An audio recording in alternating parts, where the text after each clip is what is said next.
There's a lot of really kind of dangerous rhetoric flying around the Capitol right now. It's devolved into a bit of a circus. It's unfortunate. We've seen the progression of this. It seems to get worse and worse. And I mean, look, you guys know my brand. I mean, since I came to Congress, I'm on my second term now.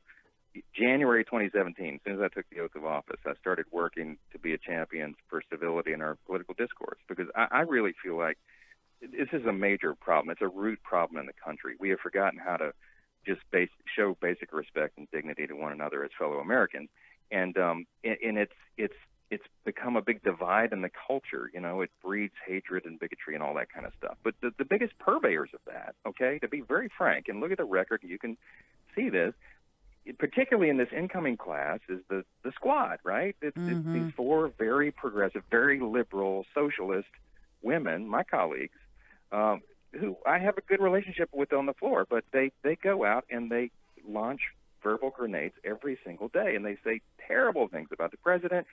And, of course, he reciprocates on occasion, because that's who he is, right? He's a Manhattan real estate developer. He's a street fighter by nature, you know, and you punch me, I'm going to punch you back, and that's the whole thing. And so it just escalates. It gets worse and worse. Don't forget, as Kevin McCarthy pointed out yesterday, that this same group called their own leader, Nancy Pelosi, a racist, just 4 days earlier.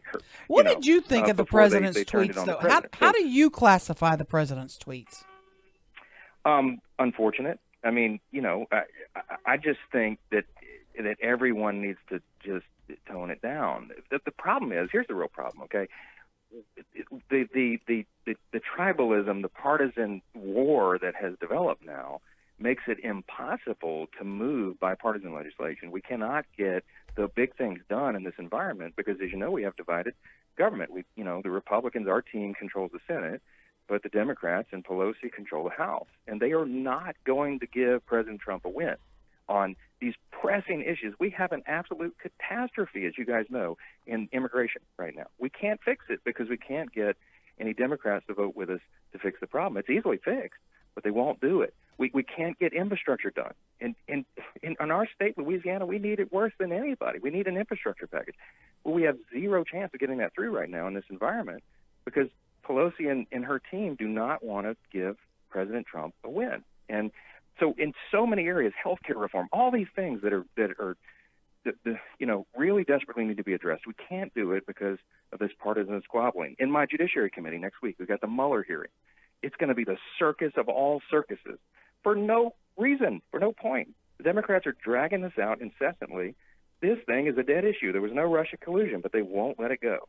And so there's no there, but we're going to continue to have hearings. We're going to have this big spectacle next week for nothing, you know, and it drives both parties deeper into their own corner, and does not benefit the country at all. You know, Mr. Mike, it's an interesting point that you made, and it's something that you and I have sort of talked about before. As the public persona, as personified by Tlaib and Omar and Presley and Ocasio-Cortez, I like the way I did that, and as they personify the public image of the Democrat Party, this moving radically to the left, is the Democrat Party really that crazy left, or is that just what is promoted by the media? No, I think there is a real trend in that direction, that there are very few moderates left. And, you know, there's a handful of reasonable Democrats who were elected in these kind of swing districts in certain states, and they're just as on edge about all this as the rest of us. But the loudest, most fringe element garners all the attention, garners all the social media following, and on their side, you know, Bernie Sanders used to be out there in a silo by himself talking about socialism, which leans into communism and all that. And now it is the mantra of virtually every candidate running for the Democratic nomination for president. So they've adopted that. They and this new class that's come in have moved the whole party so far to the fringe left that it bears no resemblance whatsoever to the Democratic Party of, you know, JFK's era. I mean, you know, compare the platforms. And I say this to people in Louisiana all the time. I mean, you know, as you guys know, a few decades ago, everybody in Louisiana was registered Democrat. But this is not your grandfather's Democratic Party. And you need to take some time and look at the platform. It's going to go even further left than the last official party platform on this next round, because they'll force it that way. But it bears no resemblance to the values of most of our friends and neighbors, the people in Louisiana. They just wouldn't recognize it. And you've got to be an informed voter. You got to recognize where these trends are headed, and I don't think it bodes well for the future of that party. Congressman Mike Johnson, you mentioned a couple of seconds ago, Judiciary Committee, House Judiciary Committee, Mueller hearings next week. The circus of all circuses. We'll see you on TV a lot next week, I guess, huh? I can't wait. Yeah, unfortunately, we'll have to do it.